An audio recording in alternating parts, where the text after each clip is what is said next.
Dear Insurance, my name is Dina Abigail Watton. My insurance ID is BU27312T. That is a number in which you can use to look up information about me on paper that you will use to judge whether or not I am worthy of treatment for my eating disorder. But you have already deemed me unworthy of treatment, as you have denied me the life-saving treatment that I have needed for the last 3 years. Let me tell you a little bit about myself. I was born on August 24th, 1981, in Edison, New Jersey, to Stanley and Susan Watton. I worked as a paramedic. I love the medical field and desperately want to further my education. I not only want to go back to being a paramedic, but would like to either continue on to schooling to be a physician assistant, or maybe go the nursing route and become a nurse practitioner. I love helping people and would give anyone the shirt off my back. But right now, I'm in desperate need of help. I have suffered from anorexia and bulimia for 22 years. My battle started at the young age of 11, although I can trace a deep hatred for my body back to the age of 5. Eating disorders are very complex illnesses, and I'm not sure if you realize that eating disorders have the highest mortality rate out of any psychiatric illness. 23 people die from eating disorders every single day. 23. That's almost one person every single hour that dies from a treatable illness. The statistics for this disease are unbelievable, but what's more unbelievable is that with this high mortality rate, people are still denied treatment every single day. People like me, people who have hopes and dreams. I received a denial letter this last week. My primary care provider sent you a letter of medical request for treatment. You denied it on the basis that my weight is within the normal weight range. Is someone with a history of cardiac arrest any less deserving of treatment just because their heart is currently beating within a normal range? Is a cancer patient any less deserving of treatment if they are in remission, or their cancer isn't as bad as it could be, or perhaps maybe the cancer hasn't entirely engulfed their body yet? I want to tell you some things about me. My favorite color is purple. It always has been since I was little. It was my dad's favorite color as well. He died this past June 13th to be exact. He was very abusive when I was younger, but I forgive him, and I had the honor of sitting by his bedside during his final days. I am grateful for my experience in the medical field, because with that medical background, I was able to advocate for him and help him out of his pain and suffering. Even though he was severely abusive and I suffer from PTSD, I truly believe that hurt people hurt other people, and that he did not intend to create a life full of suffering for my mother and I. Along with the color purple, I also love butterflies. I love the idea that something so small that doesn't look like much goes through this amazing transformation and eventually breaks free and flies away. Butterflies are so beautiful. I also love ladybugs. One of my dear friends, Katie, died when I was in high school. She loved ladybugs. She sends them to me periodically to say hi. They always make me smile and remind me that she is watching out for me from above. I also love sports. I started ballet, tap, and jazz when I was 5 years old. I was an award-winning figure skater and actually have quite a few medals from competitions, and enjoyed competing not only solo but on a synchronized figure skating team. I played soccer in high school, was on the track team, student council, part of Future Business Leaders of America, the SALT group, chorus, and drama. I've always had a lot of friends growing up, and still do, which has always surprised me because I have always, unfortunately, hated myself tremendously. I play the piano. My favorite songs to play are the theme from the movie Titanic and Canon in D by Pachelbel. I remember my first piano recital. I cried after I played. I love animals. I love all animals, but dogs are my favorite. I enjoy both knitting and crocheting, although I enjoy knitting more, and I'm pretty good at knitting hats. I can knit a hat for a baby in just a few hours. I enjoy reading, spending time with my friends, riding a bike, skiing, and rollerblading. I enjoy the sunshine on sunny days and relaxing inside on rainy days. I enjoy laughing, and I absolutely love children. I hate seeing people hurt and would do anything to ease someone's pain. For the past 3 years, I've been too sick to do any of these things. I've been confined to my bed for days on end because of the severity of my illness, my eating disorder. If you saw me on the street, you would most likely not notice anything profoundly different from everyone else. I often suffer in silence, but this disease is, and has been, slowly but surely killing me, and it will be fatal without the proper treatment. All of these things that I have said I enjoy, I am unable to do them. I often don't see my friends because I am too weak to get out of bed. When I am able to get out of bed, I am too dizzy to do anything.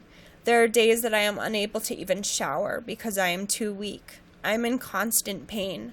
My hair is falling out, my vision is blurry, and my quality of life is very low right now. I'm desperate for help. I've been in treatment many times. In fact, the medical director from your insurance who reviewed my case in June when I was referred to treatment said that I did, quote, not meet medical necessity, end quote, because I have, quote, failed all previous treatment attempts, end quote. Please, medical director, explain to me what constitutes a failure. I would like to share with you some things from my life that I don't often share with people. I am a survivor of childhood sexual, emotional, mental, and physical abuse. I am also a rape survivor. I suffer from PTSD and anxiety. My father left and my parents divorced when I was 8. I lived with my mother until 18 when she joined a cult. I started restricting my nutritional intake when I was 5 years old and was consciously starving myself at the age of 11. I started taking diet pills and laxatives when I was 12, cutting myself at 13, and making myself vomit when I was 15.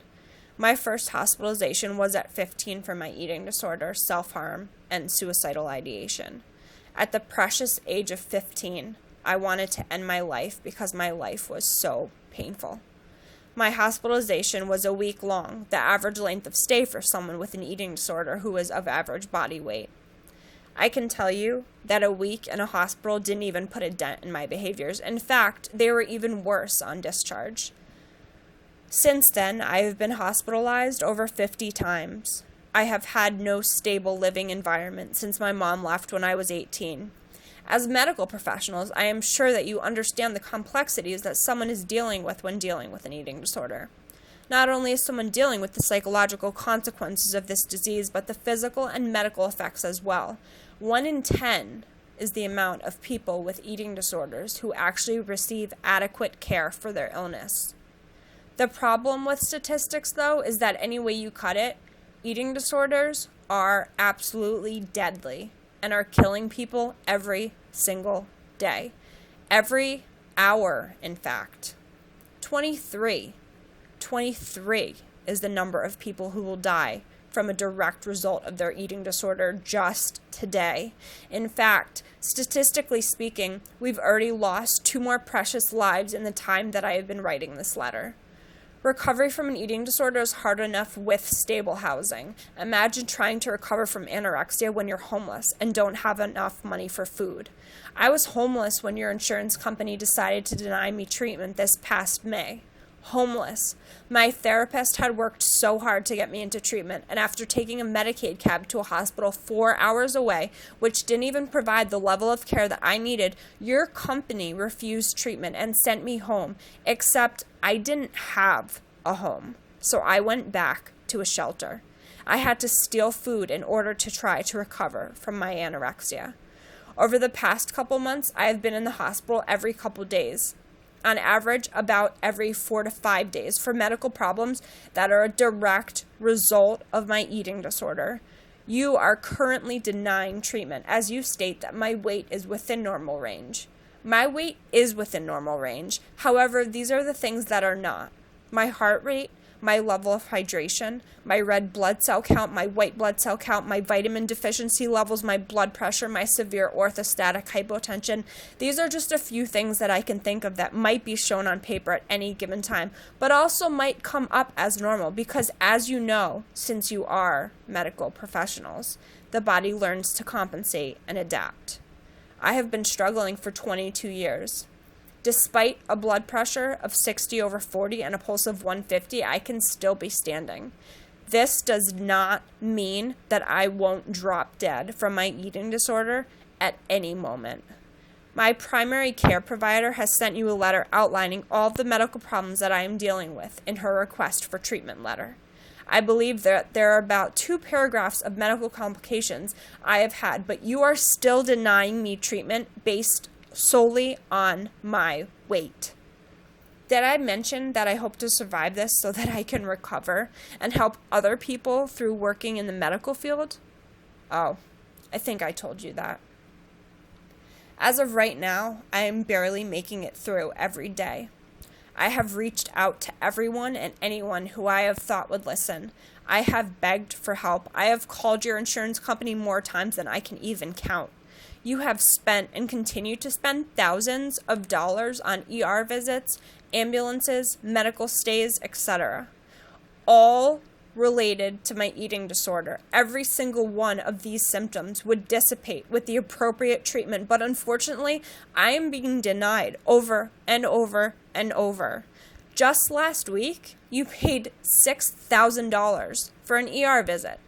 Did you know that that would cover almost a week in an eating disorder treatment center where I could be getting better, but instead the money was wasted and my health is still failing? I understand that to you, medical director, I am just a number. I am BU 27312T. But I am so much more, and I promise you that to my friends and to the world, I am not just a number. Did you know that in the short time I worked as a paramedic, I received a Life-Saving Crew of the Year award from an ambulance company I worked for? I also received an award from the New York State Department of Health for successful resuscitation after a full arrest. I have watched babies being born, and I have held the hands of the elderly while they took their last breath. And I can promise you I will not stop fighting for my life, and my life is not a waste. I am worth more than a number. I have survived that which should have killed me, and one of the bravest things I have ever done is continue my life when all I wanted to do was die. I am sure that you're familiar with the Mental Health Parity Act, which requires you to treat all mental health illnesses as you would physical illness. I think that at this point, I've said all that I want to say, and I hope that maybe, just maybe, you've gotten more of an idea of who Dina Abigail Watton is. I am obviously appealing your decision to deny treatment, and I appreciate the time that you take regarding this matter, and I thank you in advance for approving the life-saving treatment that I need, because I trust that as medical professionals, you will do the right thing. Sincerely, Dina Abigail Watton.